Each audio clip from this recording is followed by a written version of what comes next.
Hello friends, ಇವತ್ತಿನ ಸಂಚಿಕೆಯಲ್ಲಿ ಏನಾಯಿತು ಅಂತ ನೋಡ್ಕೊಂಡು ಬರೋಣ ಬನ್ನಿ. ನನ್ನ ಸೊಸೆಯಂದ್ರನ್ನ ಕಳ್ಕೊಂಡ್ರೆ ನಾನು ಸತ್ತೇ ಹೋಗ್ತೀನಿ, ಅವರನ್ನು ನನ್ನಿಂದ ದೂರ ಮಾಡಬೇಡ ಕಣೋ ಮಹಾದೇವ ಅಂತಾರೆ ಕಲ್ಯಾಣಿ.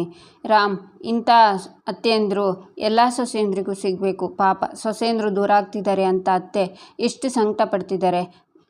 ಮೊದಲೇ ನಾನಿಲ್ಲ ಅಂತ ಈಗ ಎಲ್ಲಿ ಈ ಸೊಸೆನೂ ಕಳ್ಕೊಂಡು ಬಿಡ್ತೀನೋ ಅಂತ ತುಂಬ ನೋವನ್ನು ಅನುಭವಿಸ್ತಾ ಇದ್ದಾರೆ ಅಂತ ಅಳ್ತಾಳೆ ಪ್ರೇಮ. ಹಲೋ ಪ್ರೇಮ, ಸಮಾಧಾನ.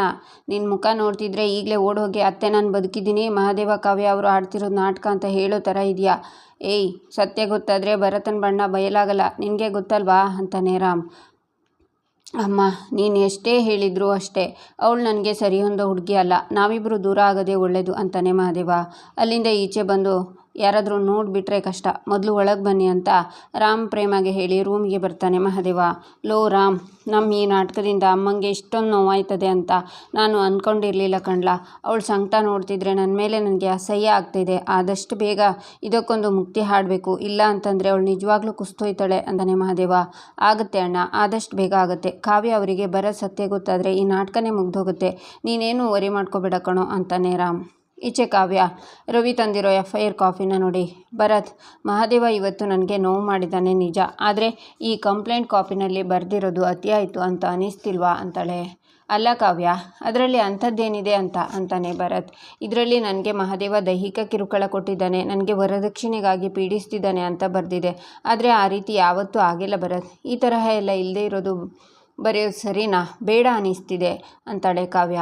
ನೋಡು ಕಾವ್ಯ, ನಿನಗೆ ಇದೆಲ್ಲ ಅರ್ಥ ಆಗಲ್ಲ. ಮಹಾದೇವನಿಗೆ ಸರಿಯಾಗಿ ಬುದ್ಧಿ ಕಲಿಸ್ಬೇಕು ಅಂತಂದರೆ ಕೇಸು ತುಂಬ ಸ್ಟ್ರಾಂಗ್ ಆಗಿರಬೇಕು. ಇಲ್ಲದೆ ಇರೋದನ್ನು ಸೇರಿಸದೆ ಹೋದರೆ ಅವನು ಈಸಿಯಾಗಿ ತಪ್ಪಿಸ್ಕೋತಾನೆ. ಬರೀ ಇವತ್ತಿನ ಘಟನೆ ಇಟ್ಕೊಂಡ್ರೆ ಅವನು ನಾಳೆನೇ ಬೇಲ್ ತಗೊಂಡು ಆಚೆ ಕಡೆ ಬರ್ತಾನೆ. ಸೊ ಈ ಕೇಸಲ್ಲಿ ಅವನ ಮನೆಯವ್ರನ್ನೂ ಇನ್ವಾಲ್ವ್ ಮಾಡಿದರೆ ಕೇಸ್ ತುಂಬ ಸ್ಟ್ರಾಂಗ್ ಆಗಿರುತ್ತೆ ಅಂತಾನೆ ಭರತ್. ಆದರೆ ಅವನ ಮನೆಯವರು ಅಂತ ಕಾವ್ಯ ಹೇಳುವಾಗ ನನ್ನ ನಂಬು ಕಾವ್ಯ, ಅವನ್ನ ಕಸ್ಟಡಿಗೆ ಸಿಗಲಿ, ಅವ್ನು ಮಾಡಿದ ತಪ್ಪಿಗೆ 7 ಜನ್ಮ ನೆನ್ಪಿಟ್ಕೋಬೇಕು, ಹಾಗೆ ಶಿಕ್ಷೆ ಕೊಡಿಸ್ತೀನಿ. ನೋಡು, ನೀನು ಸುಮ್ಮನೆ ಈ ಪೇಪರ್ಗೆ ಸೈನ್ ಮಾಡು, ಮಿಕ್ಕಿದ್ದನ್ನು ನಾನು ನೋಡ್ಕೋತೀನಿ ಅಂತ ಭರತ್ ರವಿನ ನೋಡಿ ಸ್ಮೈಲ್ ಮಾಡ್ತಾನೆ. ಆಗ ಕಾವ್ಯ ಓರೆ ಕಣ್ಣಿಂದ ನೋಡ್ತಾಳೆ, ಸೈನ್ ಮಾಡಿ ಕೊಡ್ತಾಳೆ. ಕಾವ್ಯ, ನೀನು ತುಂಬ ಸುಸ್ತಾಗಿದೆಯಾ, ನೀನು ಹೋಗಿ ಸ್ವಲ್ಪ ಹೊತ್ತು ರೆಸ್ಟ್ ಮಾಡು, ಈ ಕೇಸನ್ನು ಮುಗಿಸ್ಕೊಂಡು ನಾನೇ ಬರ್ತೀನಿ ಅಂತ ಕಂಪ್ಲೇಂಟ್ ಕಾಪಿನ ರವಿಗೆ ಕೊಟ್ಟು ಹೋಗು ಅಂತ ಸನ್ನೆ ಮಾಡ್ತಾನೆ ಭರತ್. ಅವನು ಹೋಗ್ತಾನೆ, ಕಾವ್ಯನೂ ಹೋಗ್ತಾಳೆ. ಭರತ್ ಸ್ಮೈಲ್ ಮಾಡ್ತಾನೆ. ಕಾವ್ಯ ರೂಮಿಗೆ ಬಂದು ಎಲ್ಲ ಕಡೆ ಚೆಕ್ ಮಾಡ್ತಾಳೆ. ವಾರ್ಡ್ರೋಬಲ್ಲಿ ಮಹಾದೇವನ ವ್ಯಾಲೆಟ್ನ ಓಪನ್ ಮಾಡಿ ನೋಡಿದಾಗ ಅದರಲ್ಲಿ ಅವಳ ಫೋಟೋ ಇರುತ್ತೆ, ಇನ್ನೊಂದು ದೊಡ್ಡ ಫೋಟೋ ವಾರ್ಡ್ರೋಬಲ್ಲಿ ಇರುತ್ತೆ. ಅದನ್ನು ನೋಡಿ ಕಾವ್ಯ ಶಾಕ್ನಿಂದ, ಅಂದರೆ ಭರತ್ ನನ್ನ ಫಾಲೋ ಮಾಡ್ತಿದ್ದಾನ, ನನ್ನ ಫೋಟೋಗೆಲ್ಲ ಫ್ರೇಮ್ ಹಾಕಿಸಿ ಇಟ್ಕೊಂಡಿದ್ದಾನೆ ಅಂದರೆ ಹೌದು, ಖಂಡಿತವಾಗ್ಲೂ ಫಾಲೋ ಮಾಡ್ತಿದ್ದಾನೆ ಅನ್ನುವಾಗ ಭರತ್ ಬಂದು ಕಾವ್ಯ ಅಂತ ಕರೀತಾನೆ. ಆಗ ಸಡನ್ನ ಫೋಟೋನ ವಾರ್ಡ್ರೋಬಲ್ಲಿ ಇಟ್ಟು ನಿಂತ್ಕೋತಾಳೆ ಕಾವ್ಯ. ಆಗ ಒಳಗಡೆ ಬಂದ ಭರತ್, ಕಾವ್ಯ ನೀನು ಇಲ್ಲಿದ್ಯಾ, ನಾನು ಹೊರಗಡೆ ಎಲ್ಲ ಹುಡುಕ್ತಿದ್ದೆ ಅಂತಾನೆ ಭರತ್.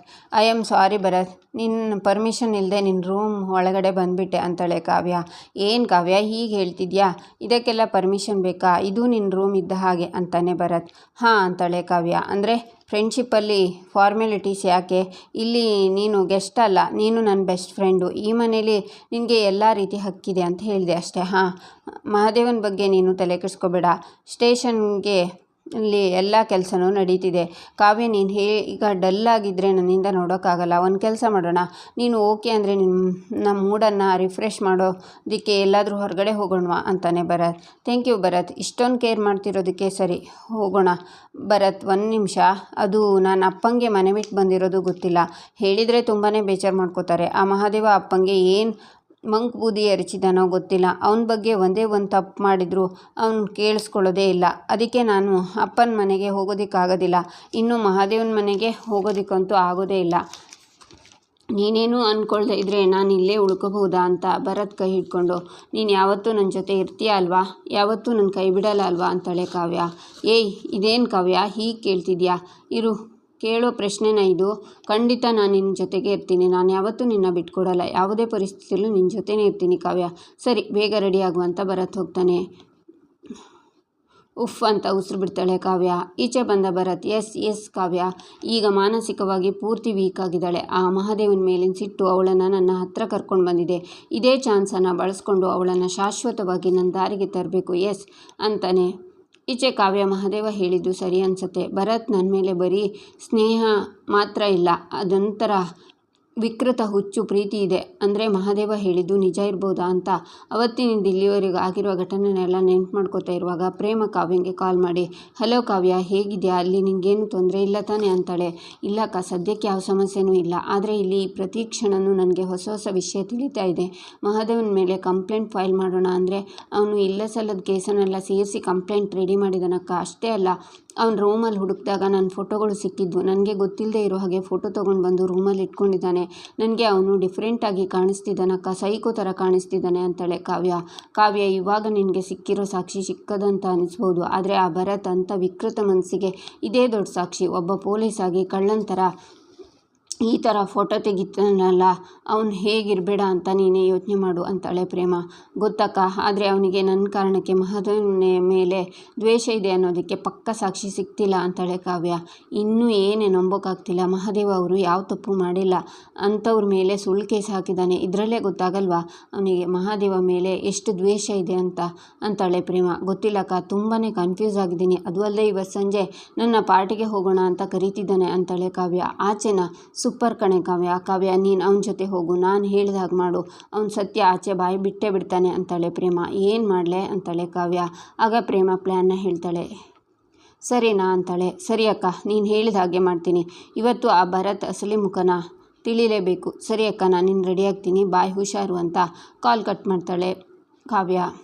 ಪ್ರೇಮ ಅವರೇ, ನನಗೆ ಸಹಾಯ ಮಾಡೋದಕ್ಕೋಸ್ಕರ ಇಷ್ಟೆಲ್ಲ ಕಷ್ಟಪಡ್ತಿದ್ದೀರಾ. ನಿಮಗೆ ಹೆಂಗೆ ಥ್ಯಾಂಕ್ಸ್ ಹೇಳಬೇಕು ಅಂತಲೇ ಗೊತ್ತಾಯ್ತಿಲ್ಲ ಅಂತಾನೆ ಮಹಾದೇವ. ಅಯ್ಯೋ, ಈ ಥ್ಯಾಂಕ್ಸ್ ಎಲ್ಲ ಯಾಕೆ ಅಲ್ವಾ ರಾಮ್ ಅಂತಾಳೆ ಪ್ರೇಮ. ಅದೇ ಮತ್ತೆ ನೋಡಿದ್ಯಾ ಅಣ್ಣ, ಈ ಪ್ರೇಮ ಎಷ್ಟು ದೊಡ್ಡ ಛತ್ರಿ ಅಂತ. ಈ ಐಡಿಯಾದ ಮುಂದೆ ಭರತ್ ಬಕ್ರ ಆಗೋದಂತೂ ಗ್ಯಾರಂಟಿ. ನೋಡ್ತಾ ಇರು ಅಂತಾನೆ ರಾಮ್. ನೋಡ್ತಾ ಇರು, ಸಂಜೆ ಅಷ್ಟರಲ್ಲಿ ಭರತ್ ಮುಖವಾಡನೆ ಕಳಿಸ್ಬೀಳುತ್ತೆ. ನಮ್ಮ ಕಾವ್ಯಂಗೆ ಸತ್ಯ ಗೊತ್ತಾದರೆ ಅವಳು ಬಾಳು ಬಂಗಾರವಾಗುತ್ತೆ. ಏನಂತೀರಾ ಅಂತಾಳೆ ಪ್ರೇಮ. ನೀವು ನನ್ನ ದೃಷ್ಟಿಲಿ ಎಲ್ಲೋ ಹೋಗ್ಬಿಟ್ರಿ ಅಂತಾನೆ ಮಹಾದೇವ. ಅಣ್ಣ, ಸ್ವಲ್ಪ ಕಂಟ್ರೋಲ್ ಆಗಿರು. ಅವಳನ್ನು ಜಾಸ್ತಿ ತಲೆ ಮೇಲೆ ಕೂರಿಸ್ಕೋಬೇಡ, ಆಮೇಲೆ ನಿನಗೆ ಕಷ್ಟ ಅಂತ ಹೇಳ್ತಿದ್ದೀನಿ ಅಂತಾನೆ ರಾಮ್. ಯಾಕ್ಲೆ ಹಾಗಂತೀಯ? ಪ್ರೇಮ ಅವರನ್ನು ಹೆಂಡ್ರಾಗಿ ಪಡೆಯೋಕೆ ನೀನು ಶಾನೆ ಪುಣ್ಯ ಮಾಡಿದ್ಯಾ ನೋಡು ಅಂತಾನೆ ಮಹಾದೇವ ಅವರೇ, ಎಷ್ಟು ಚೆನ್ನಾಗಿ ಹೇಳಿದ್ರಿ. ನಿಮ್ಮ ತಮ್ಮಂಗೆ ಸ್ವಲ್ಪ ಬುದ್ಧಿ ಹೇಳಿ ಅಂತಾಳೆ ಪ್ರೇಮ. ಈಚೆ ಭರತ್ ಪಾರ್ಟಿಗೆ ಹೋಗೋಕ್ಕೆ ರೆಡಿ ಆಗ್ತಾನೆ. ಕಾವ್ಯನು ರೆಡಿಯಾಗಿ ರೆಡ್ ಸೀರೆ ಉಟ್ಕೊಂಡು ಬರ್ತಾಳೆ. ಬಂದು ಸ್ಮೈಲ್ ಮಾಡ್ತಾಳೆ. ವಾವ್ ಕಾವ್ಯ, ಇವತ್ತು ನೀನು ತುಂಬ ಬ್ಯೂಟಿಫುಲ್ಲಾಗಿ ಕಾಣ್ತಿದ್ಯಾ. ಆ ಮಹಾದೇವನ ಮನೆಯಲ್ಲಿ ನೀನು ಕಷ್ಟಪಟ್ಟು ಬಾಡಿ ಹೋಗಿದ್ದೆ. ಇವತ್ತು ನಿನ್ನ ಮುಖದಲ್ಲಿ ಕಳೆ ಬಂದಿದೆ ಅಂತಾನೆ ಭರತ್. Thank you Bharat. ನಿಜ ಹೇಳಬೇಕು ಅಂದರೆ ಮನಸ್ಸಲ್ಲಿರೋ ಭಾರ ಕಡಿಮೆ ಆಗಿರೋ ಥರ ಅನ್ನಿಸ್ತಿದೆ. ಅದು ಸರಿ, ನೀನು ನನ್ನನ್ನು ಎಲ್ಲಿ ಕರ್ಕೊಂಡು ಹೋಗ್ತಿದ್ಯಾ ಅಂತಾಳೆ ಕಾವ್ಯ. ಅದನ್ನೇ ಈಗ ಹೇಳಲ್ಲ ಕಾವ್ಯ, ನಿನಗೊಂದು ದೊಡ್ಡ ಸರ್ಪ್ರೈಸ್ ಇದೆ. ಇವತ್ತು ಈ ಸಂಜೆ ಬರೀ ನಮಗಾಗಿ ಆ ಮಹಾದೇವ ಅನ್ನೋ ಕಹಿಯಾದ ನೆನಪನ್ನು ಮರೆಸೋ ಜವಾಬ್ದಾರಿ ನಂದು. ಬಾ ಹೋಗೋಣ ಅಂತ ಭರತ್ ಹೋಗ್ತಾನೆ. ಸರ್ಪ್ರೈಸ್ ನನಗಲ್ಲ ಭರತ್, ನಿನಗೆ ಕಾದಿರೋದು. ಮಹಾದೇವ ಯೋಚನೆ ಮಾಡಿದ ಹಾಗೆ ಇದೆಲ್ಲದ್ರ ಹಿಂದೆ ನೀನು ಇದೆಯಾ ಅನ್ನೋದು ನನಗೆ ಪಕ್ಕ. ಆದರೆ ಇವತ್ತು ನಿನ್ನ ಲೈಫಲ್ಲಿ ಮರೆಯೋಕ್ಕಾಗದೇ ಇರೋ ದೊಡ್ಡ ಸರ್ಪ್ರೈಸ್ನ ನಾನು ನಿನ್ಗೆ ಕೊಡ್ತೀನಿ ಅಂತ ಕಾವ್ಯ ಯೋಚನೆ ಮಾಡ್ತಾಳೆ. ಈಚೆ ಮಹಾದೇವ ರಾಮ್ ಕಾವ್ಯ ವಾಯ್ಸ್ ಮೆಸೇಜ್ ಕಳಿಸವಳೆ. ನಾವು ಈಗಷ್ಟೇ ಹೊರಡ್ತಾ ಇದ್ದೀವಿ ಅಂತ ಕಳಿಸವಳೆ ಅಂತಾನೆ. ಇವತ್ತು ಭರತ್ ಅವ್ರ ಬಣ್ಣ ಕಳಿಸೋದು ಗ್ಯಾರಂಟಿ ಕಾವ್ಯ. ಅವರು ನಮಗೆ ಸಾಥ್ ಕೊಡ್ತಾ ಇರೋದೇ ಪ್ಲಸ್ ಪಾಯಿಂಟು ಅಂತಾನೆ ರಾಮ್. ಸರಿ, ಹಾಗಿದ್ರೆ ಈಗಲಿಂದಲೇ ನಾವು ಹೋಗೋಣ ಅಂತಾಳೆ ಪ್ರೇಮ.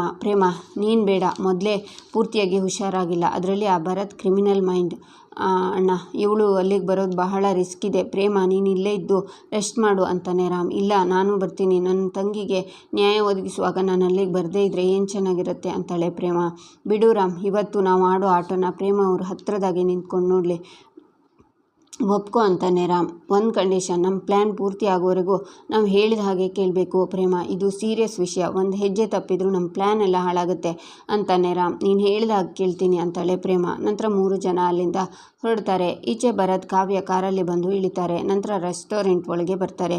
ಭರತ್, ಏನಿದು ರೆಸ್ಟೋರೆಂಟ್ ಎಲ್ಲ ಖಾಲಿ ಇದೆ ಅಂತಾಳೆ ಕಾವ್ಯ. ಇಡೀ ರೆಸ್ಟೋರೆಂಟನ್ನು ನಾನೇ ಬುಕ್ ಮಾಡಿದ್ದೀನಿ, ನಿನಗೋಸ್ಕರ ಅಂತಾನೆ ಭರತ್. ಇದರ ಅವಶ್ಯಕತೆ ಏನಿತ್ತು ಭರತ್ ಅಂತಾಳೆ ಕಾವ್ಯ.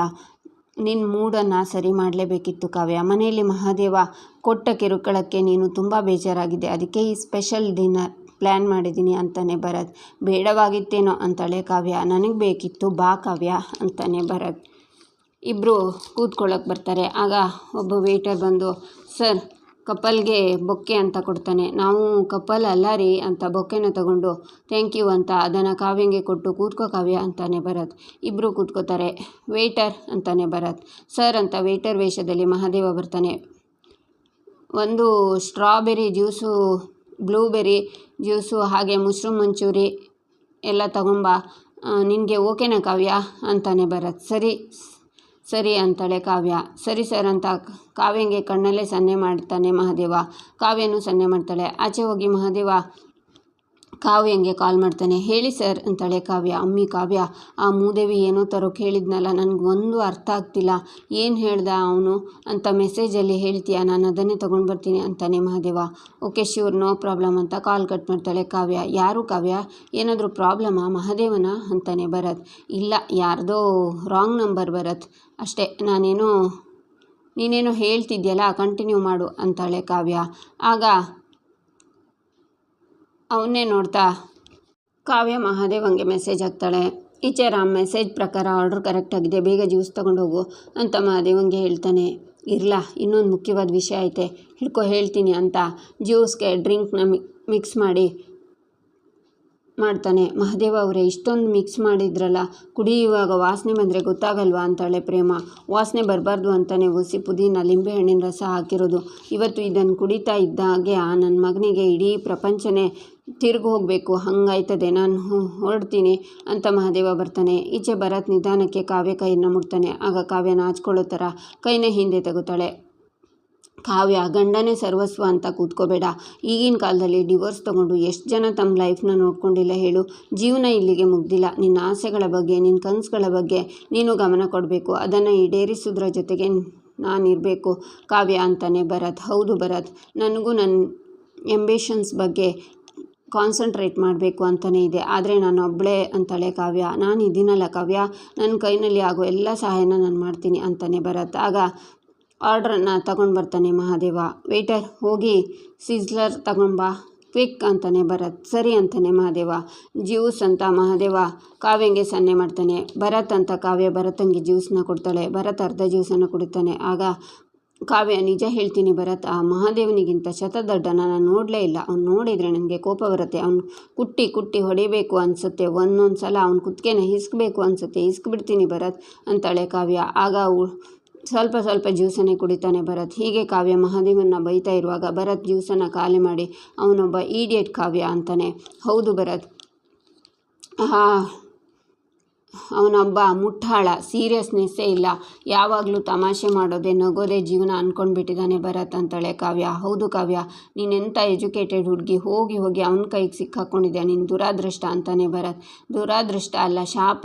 ಅಲ್ಲಿ ಅವನಿಗೆ ಒಂದು ಸಣ್ಣ ವಿಷಯನೂ ತಲೆಗೆ ಹೋಗೋದಿಲ್ಲ. 3 ಹೊತ್ತು ತಿನ್ನೋದು ಮಲಗೋದು ಅಷ್ಟೇ. ಅಂಥವನ್ನ ಕಟ್ಕೊಂಡು ನನ್ನ ಜೀವನನೇ ಹಾಳು ಮಾಡ್ಕೊಂಡ್ಬಿಟ್ಟೆ ಭರತ್ ಅಂತಾಳೆ ಕಾವ್ಯ. ಆಗೋದೆಲ್ಲ ಒಳ್ಳೆಯದಕ್ಕೆ ಕಾವ್ಯ, ಈಗ ಬಿಟ್ಟು ಒಳ್ಳೆ ಕೆಲಸ ಮಾಡಿದೆ. ನೀನು ಆ ವೇಟರ್ಗೆ ಸಿಜ್ಲರ್ ತೊಗೊಂಡು ಬರೋಕ್ಕೆ ಹೇಳಿದೆ, ಅದೇ ಮಹಾದೇವ ಆಗಿದ್ದಿದ್ರೆ ಅವನಿಗೆ ಆ ಪದನೇ ಬರ್ತಿರಲಿಲ್ಲ. ಸಿಜ್ಲರ್ ಊಟನ ಬಿಸಿಯಾಗಿರೋ ಕಬ್ಬಿನ ತಟ್ಟೆ ಮೇಲಿಟ್ಟು ಅದನ್ನು ಮರದ ಮೇಣೆ ಮೇಲೆ ತಂದು ಕೊಡ್ತಾರೆ ಅಂತಲೂ ಅವನಿಗೆ ಗೊತ್ತಾಗ್ತಿರ್ಲಿಲ್ಲ ಅಂತಾಳೆ ಕಾವ್ಯ. ಆಗ ಮಹಾದೇವನಿಗೆ ಆರ್ಡ್ರ್ ಮಾಡಿದ್ದು ಗೊತ್ತಾಗಿ ಅಲ್ಲಿಂದ ಬಂದು ರಾಮು, ಅದೇನೋ ಸೀಸರ್ ಬೇಕು ಅಂತಾನೆ ಮಹಾದೇವ. ಹಾಗಂದ್ರೆ ಅಂತಾಳೆ ಪ್ರೇಮ. ಅದೇನೋ ಬಿಸಿಯಾಗಿರೋದನ್ನು ಮರದ ಮೇಲೆ ಕೊಡುತ್ತಾರಂತೆ ಅಂತಾನೆ ಮಹಾದೇವ. ಅಣ್ಣ, ಅದು ಸೀಸರ್ ಅಲ್ಲ, ಬರೆದು ಕೊಡ್ತೀನಿ, ತಗೊಂಡು ಹೋಗ್ಕೊಡು, ಅವರಿಗೆ ಕೊಡ್ತಾರೆ, ಹುಷಾರು ಅಂತಾನೆ ರಾಮ್. ನಾವು ಭರತ್ ಅಕ್ಕಪಕ್ಕ ಟೇಬಲಲ್ಲೇ ಇರೋಣ ಅಂತಾಳೆ ಪ್ರೇಮ. ಈಚೆ ಮಹೇಶ್ವರಿ ಸ್ನೇಹಂಗೆ ಕಾಲ್ ಮಾಡಿ, ಈ ಎಂಗೇಜ್ಮೆಂಟ್ ಎಲ್ಲ ಏನು ಬೇಡ, ನೇರವಾಗಿ ಮದುವೆನ ಮಾಡೋಣ ಅಂತಿದ್ದೀನಿ ಅಂತಾರೆ.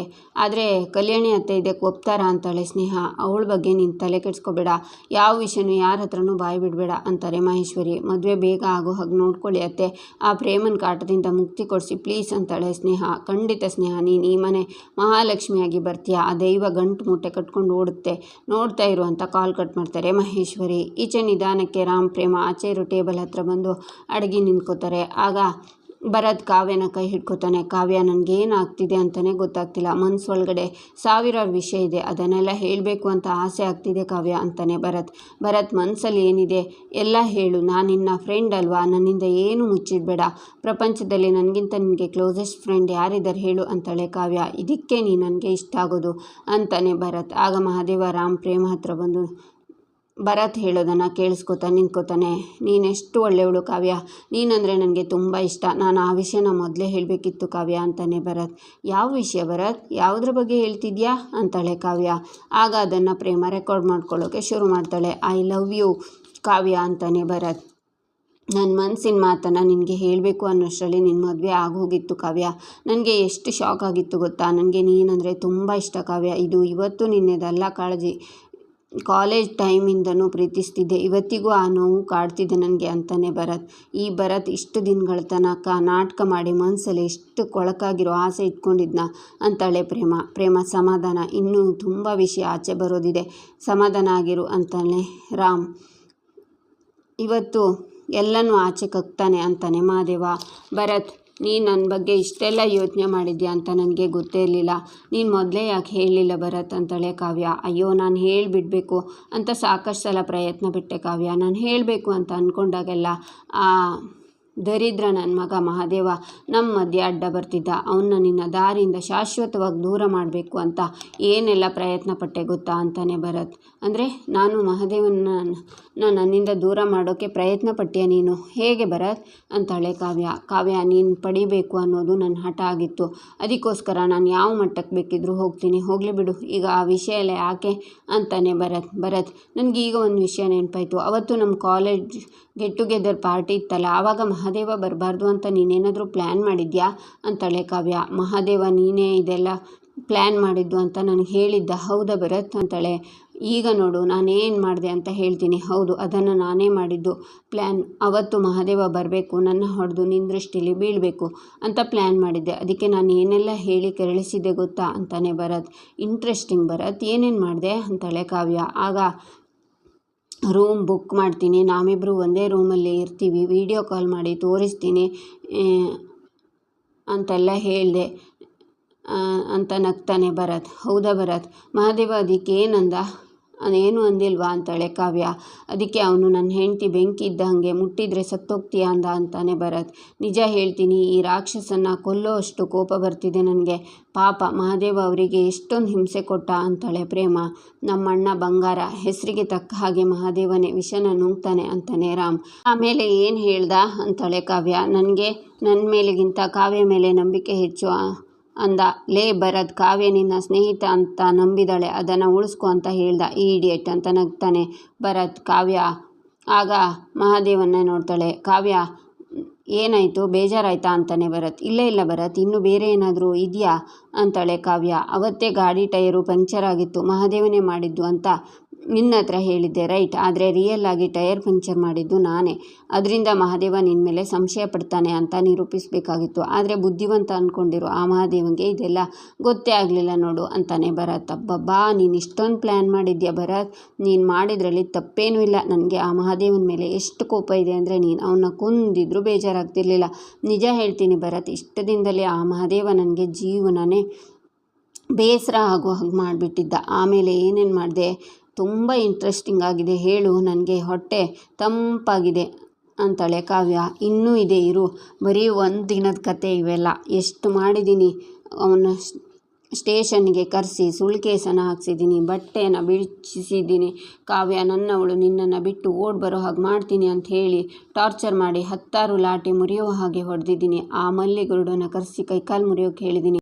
ಅದೆಲ್ಲದರಿಂದನೂ ಆ ಮಹಾದೇವ ತಪ್ಪಿಸ್ಕೊಂಡ್ಬಿಟ್ಟ. ಆ ಮಹಾದೇವನ ಕೊಂದೇ ಬಿಡ್ರು ಅಂತ ಹೇಳಿದ್ದೀನಿ ಅಂತಾನೆ ಭರತ್. ಪರಿಮಳದ ಮೇಲೆ ಆ ಮಹಾದೇವ ಬೆರಳನ್ನು ಟಚ್ ಮಾಡಿಲ್ಲ. ನಿನ್ನನ್ನು ನನ್ನವಳನ್ನಾಗಿ ಮಾಡ್ಕೋತೀನಿ ಕಾವ್ಯ ಅಂತಾನೆ ಭರತ್. ಶಟ್ ಅಂತ ಅವನ ಮುಖಕ್ಕೆ ನೀರನ್ನು ಎರಚ್ತಾಳೆ ಕಾವ್ಯ. ಆಗ ಭರತ್ ಕಾವ್ಯನ ಹಿಡ್ಕೊಂಡು ನನ್ನವಳು ಕಾವ್ಯ ನೀನು ಅಂತಾನೆ. ಆಗ ಕಾವ್ಯ ಭರತ್ ಕೆನ್ನೆಗೆ ಬಾರಿಸ್ತಾಳೆ. ಪ್ರೇಮ ಚಿಟಿಕೆ ಹೊಡಿತಾಳೆ. ಯಾರು ಅದು ಅಂತಾನೆ ಭರತ್. ನನ್ನ ತಂಗಿ ಜೀವನದ ಜೊತೆನೇ ಆಟ ಆಡ್ತೀಯ ಅಂತ ಪ್ರೇಮ ಮುಖಕ್ಕೆ ಮಾಸ್ಕ್ ಹಾಕ್ಕೊಂಡು ದೊಣ್ಣೆ ತಗೊಂಡು ಭರತ್ಗೆ ಸರಿಯಾಗಿ ಬಾರಿಸ್ತಾಳೆ. ಇಲ್ಲಿಗೆ ಈ ಸಂಚಿಕೆ ಮುಕ್ತಾಯವಾಗುತ್ತೆ. ಮುಂದಿನ ಸಂಚಿಕೆಗಾಗಿ ನಮ್ಮ ಚಾನಲನ್ನು ನೋಡಿ ಸಬ್ಸ್ಕ್ರೈಬ್ ಮಾಡಿ, ಲೈಕ್ ಮಾಡಿ, ಸಪೋರ್ಟ್ ಮಾಡೋದನ್ನು ಮರಿಬೇಡಿ.